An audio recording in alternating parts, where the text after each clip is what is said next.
ദൃശ്യങ്ങളിൽ കാണുന്നത് ഈ പലായനത്തിന്റെ കാഴ്ചകളാണ്, ഹൃദയഭേദകമായ കാഴ്ചകളാണ്. വടക്കൻ ഗസയിൽ നിന്നുള്ള കൂട്ടപ്പലായനത്തിന്റെ ദൃശ്യങ്ങളാണ് ഇപ്പോൾ പ്രേക്ഷകർക്ക് കാണാൻ കഴിയുന്നത്. തെക്കൻ ഗസയിലേക്ക് ആയിരക്കണക്കിന് ആളുകൾ നീങ്ങുകയാണ്.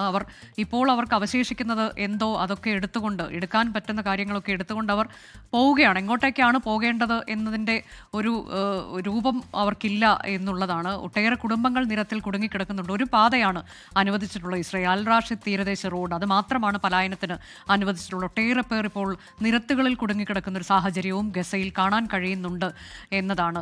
ജിഷ്ണു തുടരുന്നുണ്ട്. ജിഷ്ണു, ഇതിനിടെയാണല്ലോ ഇപ്പോൾ ഒരു അന്വേഷണ റിപ്പോർട്ട്, അത് ഐക്യരാഷ്ട്ര സംഘടനയുടെ അന്വേഷണ റിപ്പോർട്ടാണ്.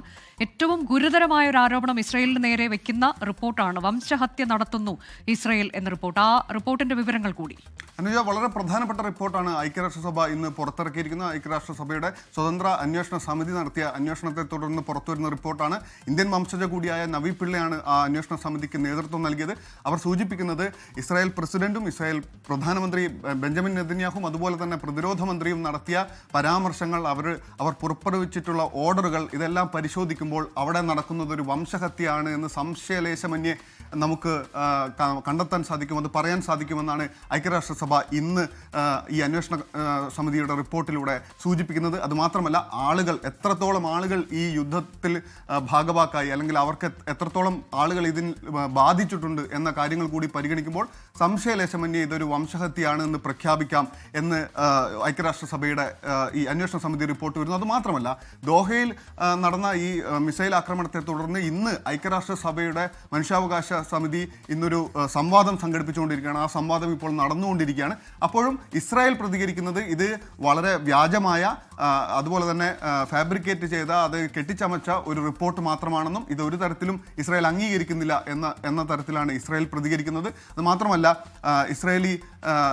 ഇസ്രായേലിലേക്ക് അമേരിക്കയുടെ സ്റ്റേറ്റ് സെക്രട്ടറിയായ മാർക്കോ റൂബിയോ നടത്തിയ ഒരു വിസിറ്റുണ്ട്, സന്ദർശനമുണ്ട്. അതുകൂടി ഇതിൻ്റെ പശ്ചാത്തലത്തിൽ കാണേണ്ടതുണ്ട്. അമേരിക്കയുടെ പൂർണ്ണ പിന്തുണയോടുകൂടി ഇസ്രായേൽ എല്ലാ മനുഷ്യാവകാശ നിയമങ്ങളും പരിധികളും ലംഘിച്ചുകൊണ്ട് മുന്നോട്ട് പോകുന്നു എന്ന് വേണം നമ്മൾ മനസ്സിലാക്കാൻ.